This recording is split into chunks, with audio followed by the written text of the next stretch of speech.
IHP Média, la chaîne qui vous édifie.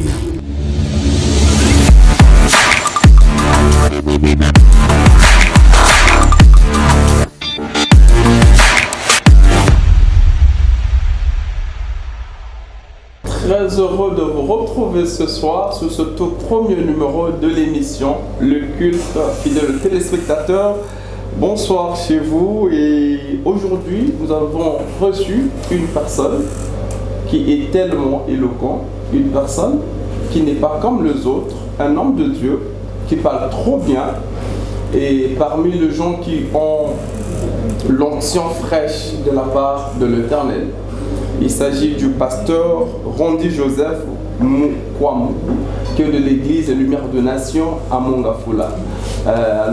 Aujourd'hui avec lui on va partager autour d'un thème très important, un sujet énormément bien intitulé La prophétie dans l'église. La prophétie dans l'église. Aujourd'hui tout le monde veut se faire prophète. Aujourd'hui une église où il n'y a pas de prophétie, on ne sait pas faire de plan.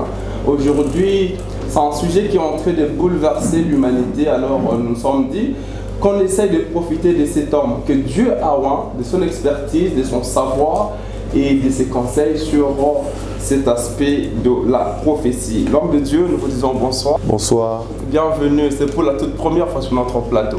Oui, j'en suis ravi. Est-ce que vous êtes à l'aise? Oui, je suis à l'aise. Vous êtes bien préparé? Bon, disons, nous sommes toujours prêts. Un mot par rapport à ceux qui sont en train de vous suivre?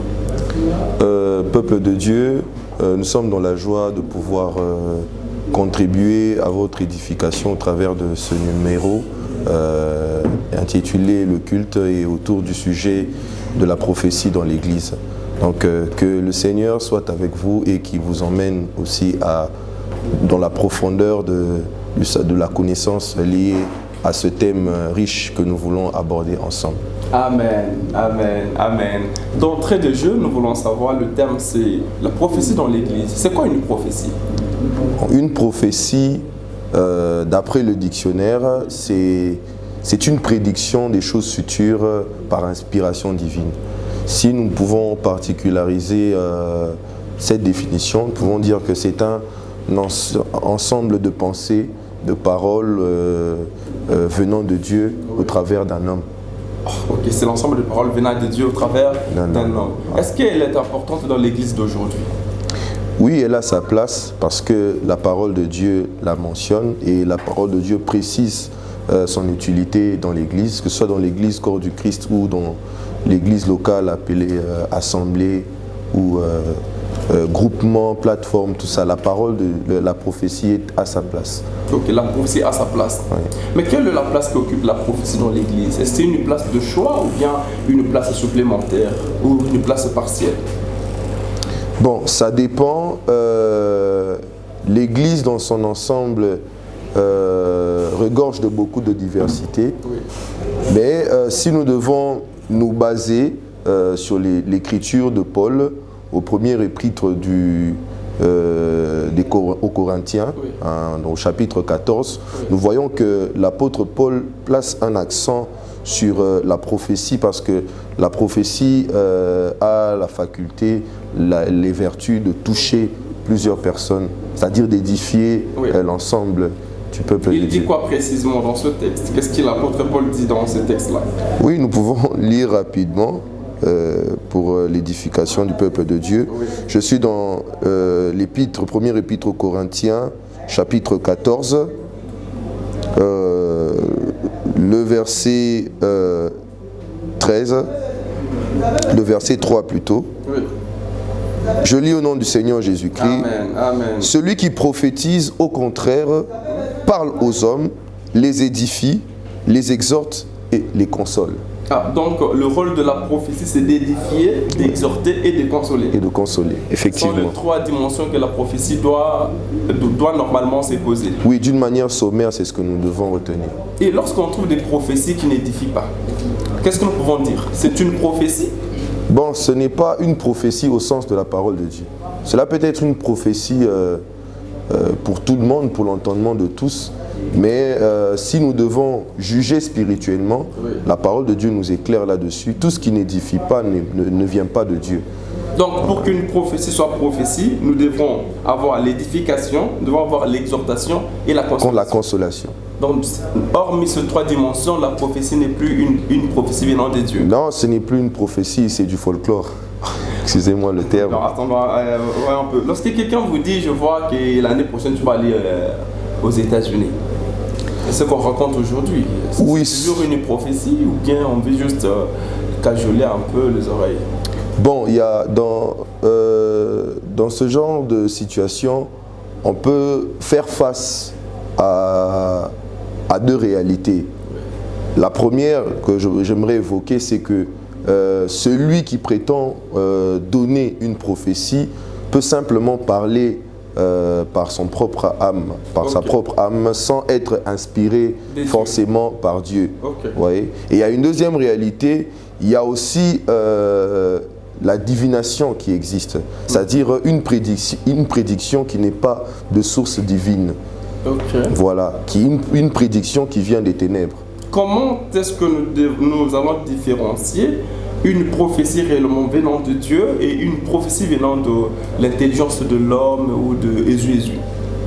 Voilà, la prophétie, la parole de Dieu nous dit dans l'Apocalypse que le témoignage de Christ, c'est l'esprit de la prophétie. Toute prophétie dans l'Église doit pouvoir ramener ceux qui l'entendent vers le Seigneur, vers Jésus-Christ, pour leur salut. Donc toute prophétie qui n'encourage pas la foi, qui ne stimule pas la foi, la communion avec le Seigneur, n'est pas une prophétie. Non, mais on trouve aussi des prophéties qui ne viennent pas de Dieu, mais qui stimulent la foi d'une personne. Par exemple, si on a dans 3 mois au Ozobal, par exemple. Bon. On trouve fréquemment, actuellement, partout. Oui, le mariage n'est pas une exclusivité du corps du Christ ou des croyants. La Bible dit que Dieu fait lever le soleil pour les justes et les méchants. Oui, donc parler du mariage n'est pas une exclusivité du salut. La parole de Dieu mentionne même qu'avant qu'il y ait le déluge, les gens se mariaient et puis ils fêtaient. Donc il y a des activités qui sont purement humaines. Le fait de parler du mariage n'est pas une exclusivité du salut. Et aussi, il y a livré toute parole qui ne cadre pas, toute pensée qui ne cadre pas avec la pensée de Dieu, fausse un message et ce n'est pas une prophétie. Mais ça devient quoi? Oui, ça devient, c'est comme je vous l'ai dit, ça peut être, moi j'appelle ça du folklore. C'est-à-dire, c'est simplement des paroles vaines, ce sont des paroles vaines en fait. Alors prenons, vous êtes d'accord avec moi qu'il y a des faux prophètes aujourd'hui? Oui. Il y en a nombreux? Il y en a nombreux. Parce plus que le vrai? Plus que le vrai, parce que la parole de Dieu le dit, il y a plusieurs appelés, peu sont élus. Oui. Les élus sont peu. Et il y a la parabole du semeur qui nous montre que les bonnes terres sont rares. Sur 4 types de terres, il n'y avait qu'une seule qui était une bonne terre. Voilà, le quota là peut déjà nous inspirer sur les proportions que nous avons. Les faux, il y en a beaucoup. Que dire aux faux prophètes?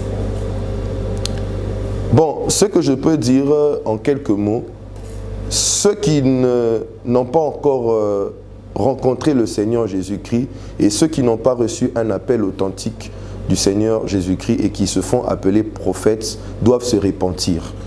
S'ils ne le font pas, leur place se trouve dans les temps de feu. Donc l'appel que je lancerai, c'est d'abord un appel au salut. Et c'est au Seigneur de les appeler authentiquement et ils vont œuvrer comme il se doit.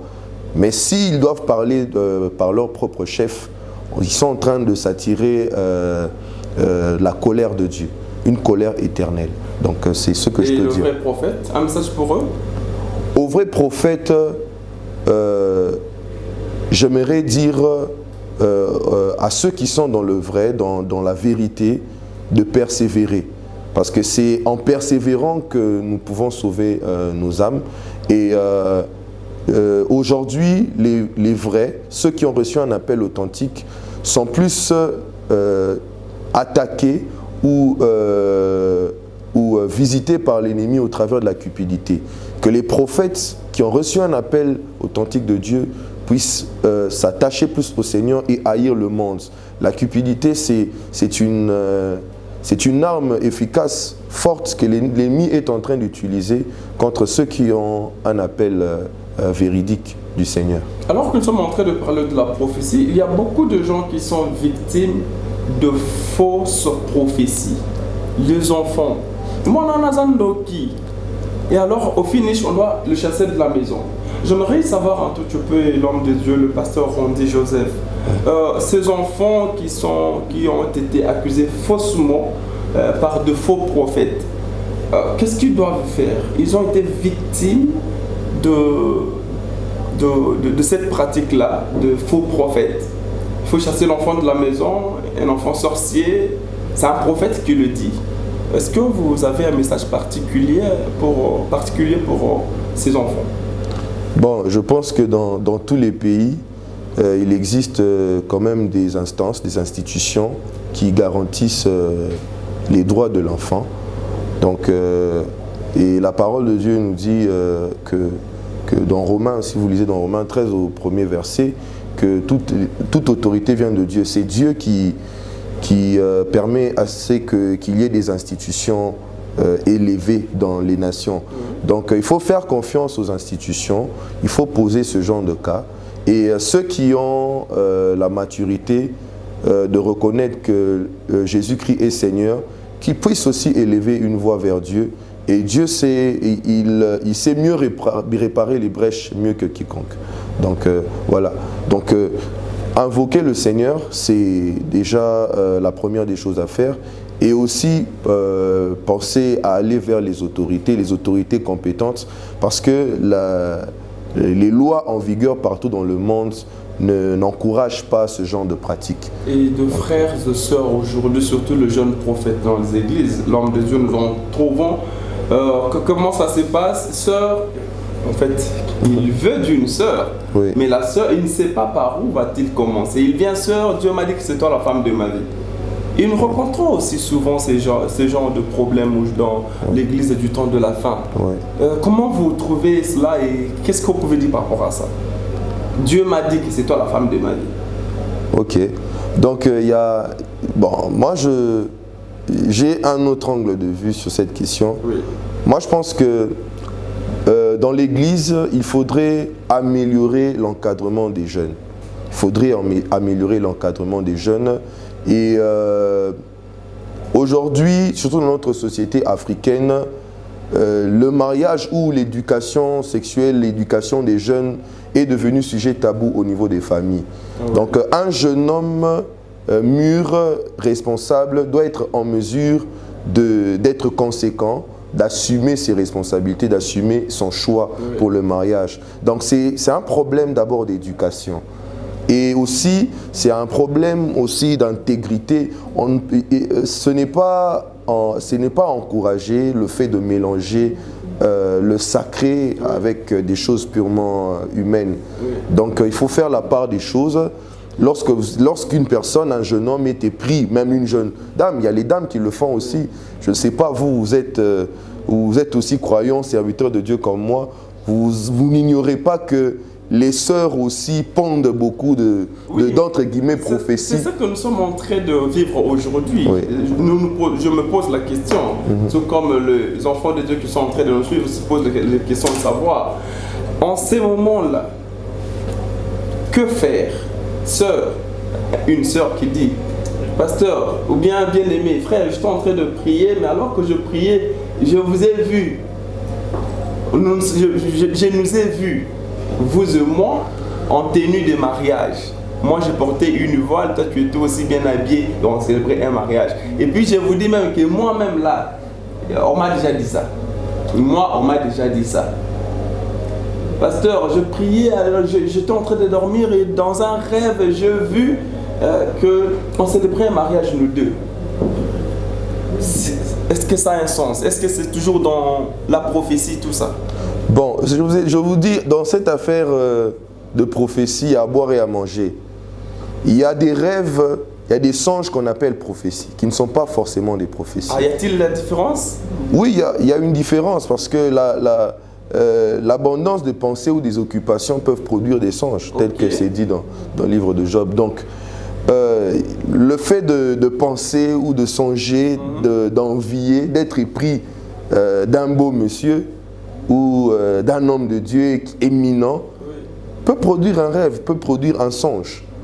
Donc ça vient de ses propres pensées. Ça vient de ses propres pensées. Ce n'est pas du tout une prophétie. Pas forcément, pas forcément. C'est vrai, parfois il y a aussi des messages, parce que le Saint-Esprit nous parle, mais il y a aussi un problème d'examination, d'examen. Donc on ne sait pas examiner parfois.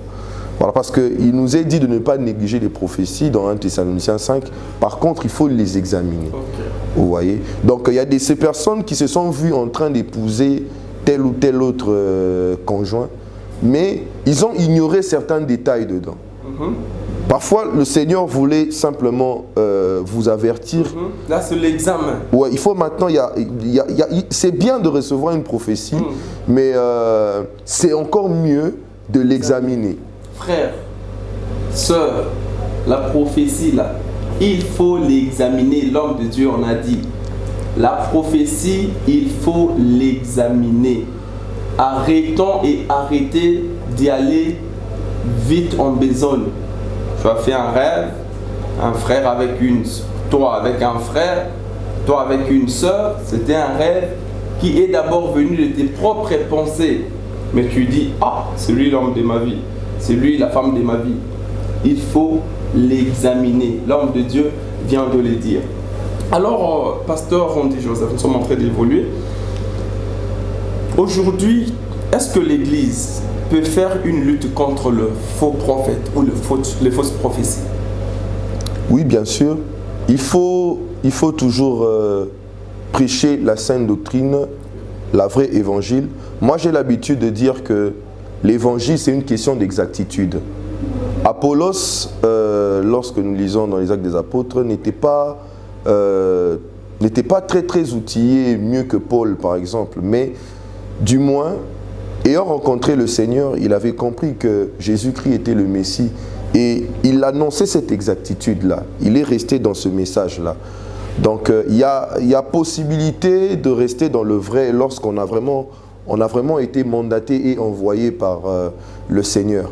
Aujourd'hui, nous qui avons la grâce d'avoir reçu la vérité, la révélation de la vérité authentique par Jésus-Christ, nous ne devons pas nous taire.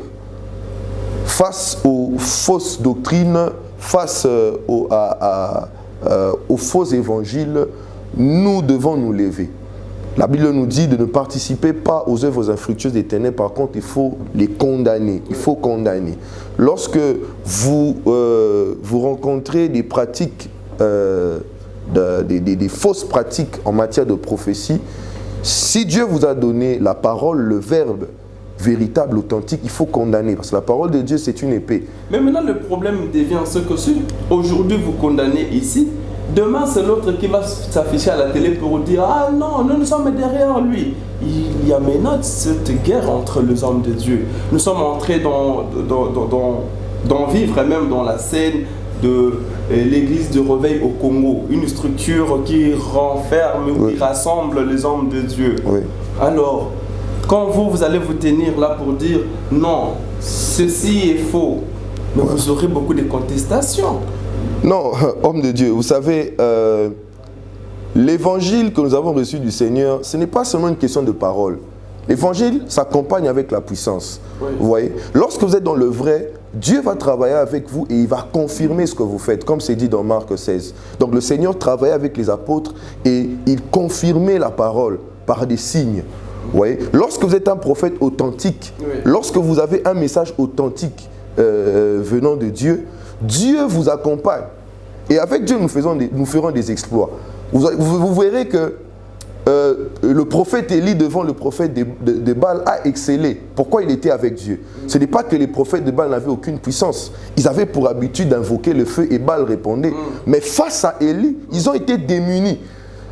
Même s'il y a une multitude de foule, il y a une multitude de personnes derrière les faux prophètes, Dieu est plus grand que la majorité. Amen. Vous allez les avaler. Amen. Donc les signes qui vont accompagner votre message va impacter, va étouffer. Amen. Hein, va étouffer le message qui est produit par l'ennemi, par l'industrie du ténèbre. Donc nous profitons pour passer un message aux vrais prophètes, même s'il n'y a pas de foule derrière vous. Continuez comme l'homme de Dieu vient de le dire. Le Dieu que tu sers, le Dieu que vous servez, finira par confirmer votre ministère pour vous. Même si vous êtes seul, vous avez un Dieu. Et le Dieu que vous êtes en train de prêcher, sachant que vous êtes dans le vrai, c'est un Dieu de multiplicité condensée. Amen. L'homme de Dieu vient de le dire. Continuez. Élie était seul. Le prophète de Baal était 450, prophète de Baal 450, prophète d'Astarté. Mais le seul a pu avoir la victoire sur plusieurs. Frères et sœurs, si vous êtes dans la vérité, continuez avec cette vérité, comme l'homme de Dieu vient de le dire. Aujourd'hui, j'aimerais aussi qu'on parle un peu de prophète des malheurs.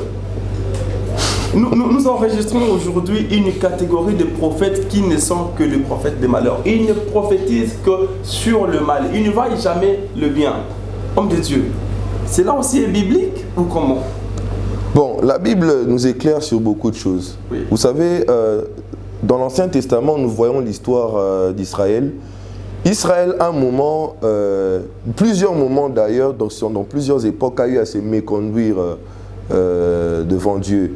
Et dans ce genre de moment, Dieu envoyait des prophètes pour annoncer, pour prédire le malheur qui allait leur arriver. L'idée de Dieu, c'était de les ramener, hein, de les dissuader de persévérer sur la mauvaise voie. Mais l'endurcissement du cœur faisait que le peuple fonçait toujours tout droit vers ces prédictions qui étaient annoncées. Aujourd'hui, la donne a changé parce que Jésus-Christ a accompli toute la loi.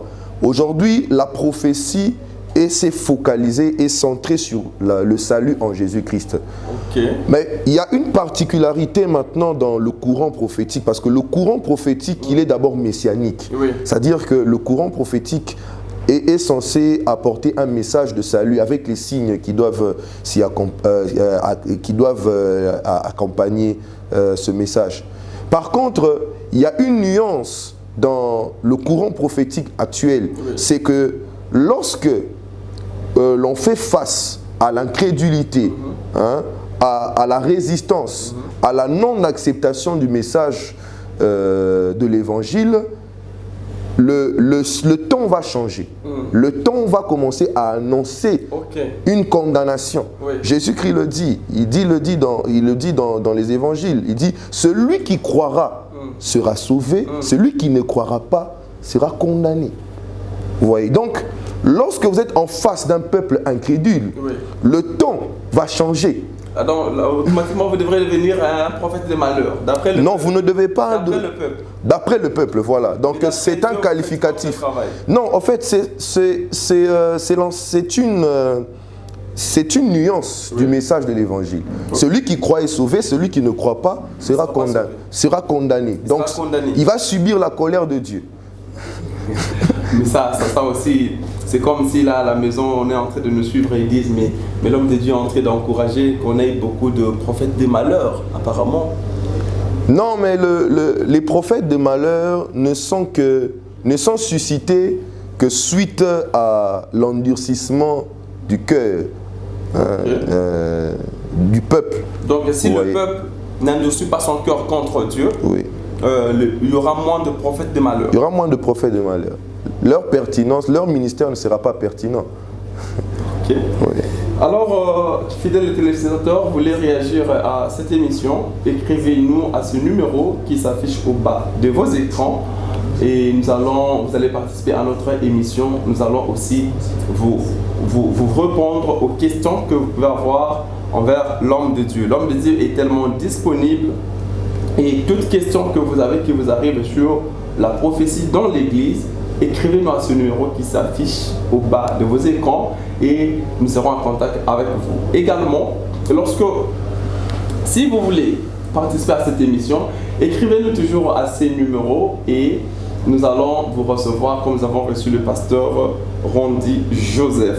L'homme de Dieu, c'est qui, j'aimerais un peu savoir, le prophète. Est-ce qu'il est supérieur à l'apôtre? Parmi les 5 ministères, est-ce que c'est quoi le ministère supérieur à l'autre? Dans le corps de Christ, Dieu a établi premièrement les apôtres. Je vous remercie vraiment pour cette question, pasteur. Donc, l'Église doit savoir que dans le corps de Christ, Dieu a établi premièrement les apôtres. Vous voyez? Aujourd'hui, être prophète, lorsque une personne se présente comme étant prophète, on a l'impression que les autres ministères doivent s'éteindre face aux prophètes. Vous voyez? Ceux qui ont aujourd'hui, si nous... Surtout ça. Oui. Aujourd'hui, si nous parlons, nous sommes croyants. Oui. C'est parce qu'il y a eu des apôtres. Les apôtres, leur rôle, c'est de défendre. C'est de défendre l'évangile, c'est de témoigner la seigneurie de Jésus-Christ. Et les signes, leur ministère est empreint de cette puissance. Oui. Le prophète aussi chevauche l'apôtre, mais il n'est pas plus grand que... le ministère prophétique, en ce temps-ci, n'est pas plus grand que le ministère apostolique. Donc, si nous devons nous référer à la parole de Dieu. Oui. Mais aujourd'hui, le prophète, les prophètes font la pluie et le beau temps. Si c'est pour la gloire de Dieu, oui. Mais il ne suffit pas de se calquer le nom de prophète pour museler toutes les langues, toutes les bouches. On pense que le prophète est supérieur dans l'Église que l'apôtre, surtout les évangélistes, sont les plus démunis de l'Église. Oui, oui. Est-ce que les choses devraient se passer de cette façon, ou bien entre le ministère, il n'y a pas un qui est supérieur à l'autre, ou bien le prophète a un peu de supériorité aux autres peut-être? Non, mais les exemples dans la Bible sont là. C'est vrai que Jean était aussi un apôtre, mais sa particularité était le ministère. Il avait aussi un ministère prophétique, nous le voyons avec le livre de l'Apocalypse. Mais dans la hiérarchie de l'Église de cette époque, j'aime pas dire Église primitive, l'Église du temps des apôtres de Jésus. Oui. Oui, j'aime pas dire primitive. Ce mot. Du temps des apôtres de Jésus. Du temps des apôtres, j'aime pas dire primitif. Je sais pas pourquoi on le dit. Dans la Bible, il n'y a pas ce mot. Donc Jean n'était pas... Jean venait tout juste après Pierre. Oui. Donc Pierre prenait le devant. Et Jean aussi avait un ministère prophétique et il n'a pas eu cette ascendance-là oui. Au niveau de l'Église en termes de hiérarchie, en termes de leadership sur Pierre. Okay. Ouais. Donc voilà. Le ministère prophétique n'est pas supérieur à d'autres ministères. Okay. Donc moi je le dis, je l'assume. Hein. Je l'assume parce que la parole de Dieu le dit clairement que dans les corps, dans l'Église, Dieu a d'abord établi les apôtres. Et parlant de prophètes, est-ce qu'il y a des prophètes, combien de types de prophètes qu'on peut enregistrer? Il y a des prophètes petits, il y a des prophètes grands, si c'est des majeurs, si c'est des mineurs. Par rapport à ça, pouvez-vous nous éclairer un peu? Bon, les hommes peuvent utiliser beaucoup de qualificatifs pour expliquer ce qu'ils observent. Nous, dans le cadre de l'évangile, de l'édification du peuple de Dieu, nous recourons souvent à la parole de Dieu. Oui. Oui, quand vous lisez dans 1 Samuel 9,9, on nous parle du prophète. Il y a le prophète, j'aimerais diviser le mot prophète, la casquette de prophète en deux branches. J'aimerais me référer à la connotation de l'Ancien Testament, de l'Ancienne Alliance. 1 Samuel 9,9 nous dit que le voyant, c'est celui-là le prophète.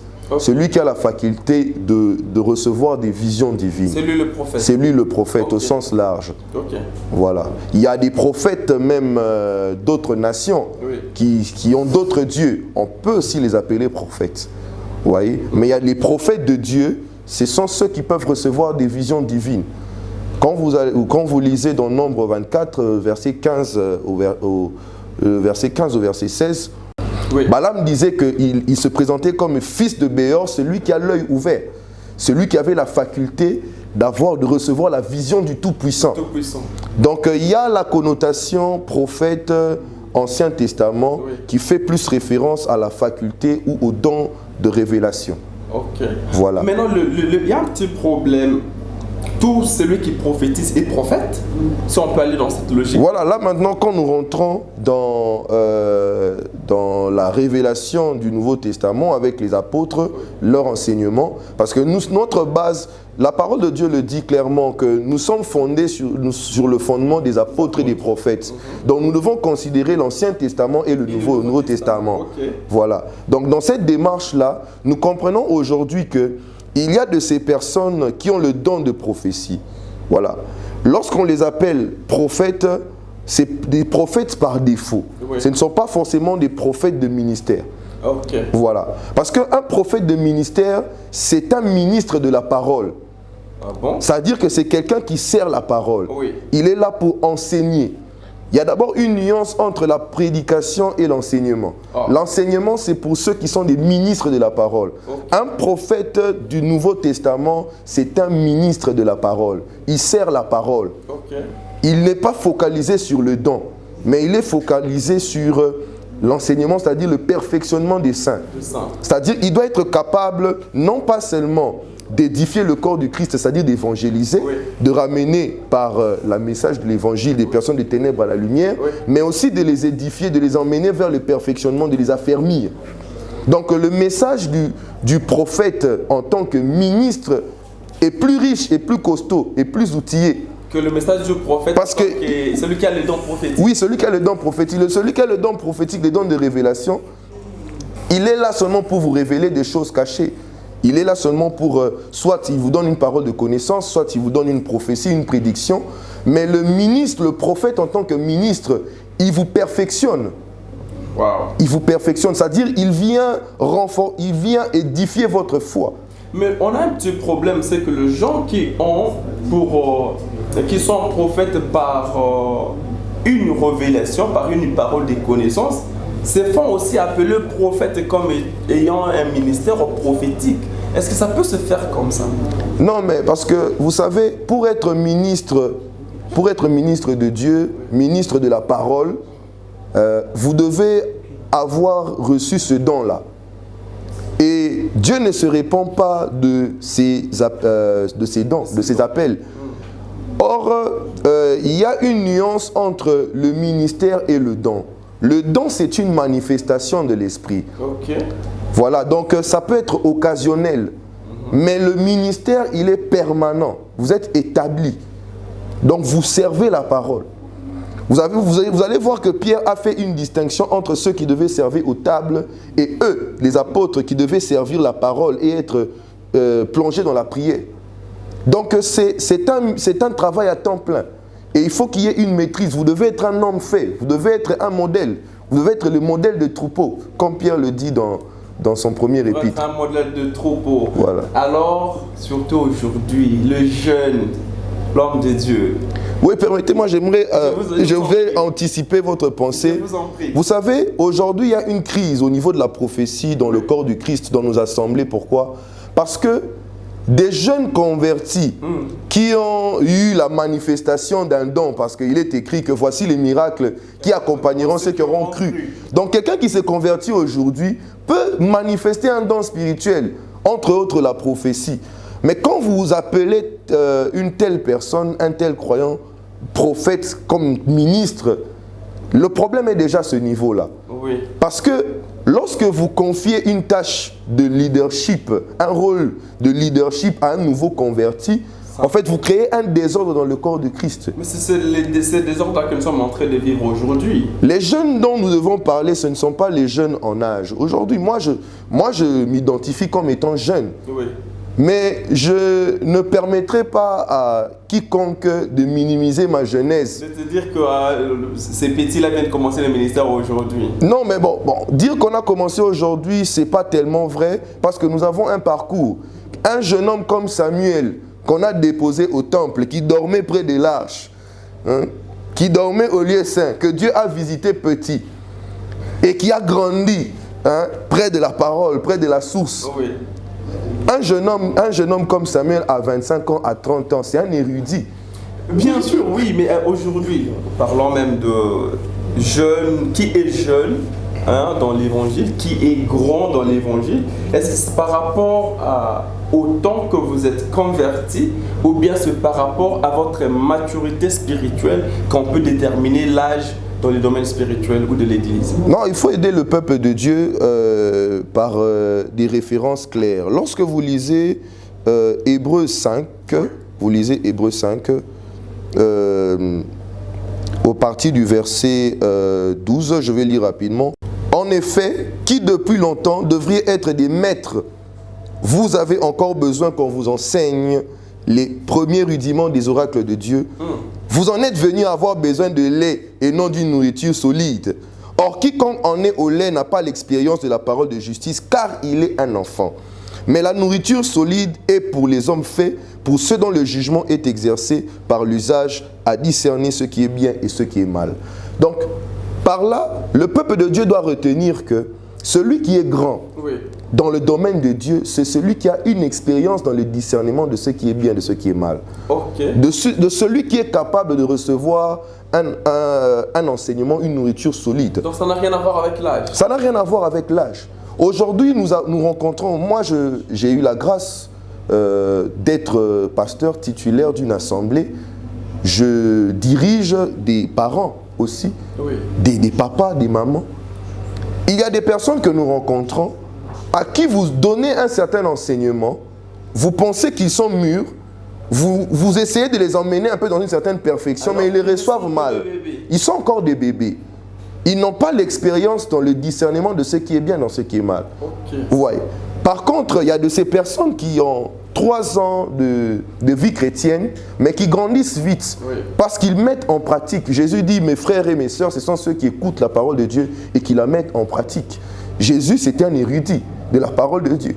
C'était un modèle d'obéissance. Donc aujourd'hui, être frère de Jésus, être à la suite de Jésus, demande une certaine expérience, une certaine constance dans l'obéissance à la parole de Dieu.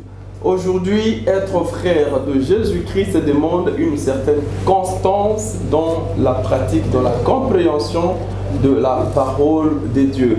Ce sont là les paroles du pasteur Randy Joseph.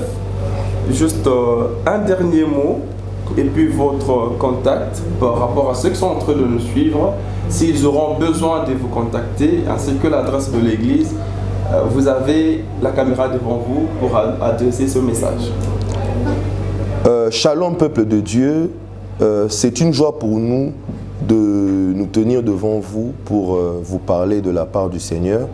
Et comme dernier mot que j'aimerais adresser à tous ceux qui vont suivre cet élément, c'est que croyez au Seigneur Jésus-Christ et invoquez le Seigneur Jésus.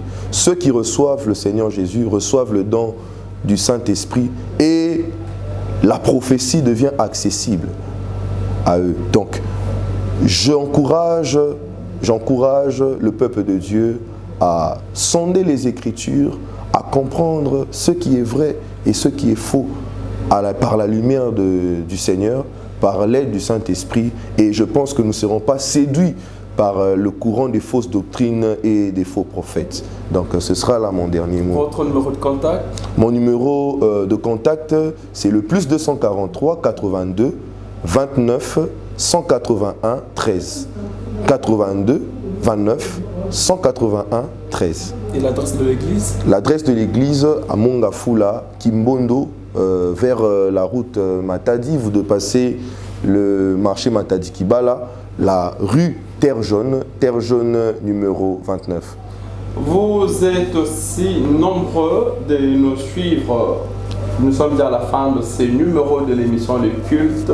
Fidèles téléspectateurs, shalom chez vous. Nous avons reçu l'homme de Dieu, le pasteur Randy Joseph Mukwamu, qui est le pasteur responsable de l'église Lumière des Nations à Mongafula. Avec lui, ensemble, nous avons parlé autour d'un sujet important qui est la prophétie dans l'église. Mais alors, comme vous nous avez suivis, nous sommes déjà à la fin. Vous êtes notre prochain invité. Mais du moins, si nous sommes arrivés à nous afficher et apparaître chez vous, c'est grâce à cette équipe technique qui est Roméo Mwamba et Charlie Kanga, Merveille Toto, Merveille Katumba, Serge Donciel et à la fin, Madame Sarah Moulé, mon papa Gypsy. Toutes nos salutations à vous. Mesdames et messieurs, fidèles téléspectateurs, nous vous attendons sur ce beau plateau de l'émission Le Culte. Prenons rendez-vous prochainement avec un autre invité. Goodbye, que Dieu vous bénisse abondamment. IHP Média, la chaîne qui vous édifie.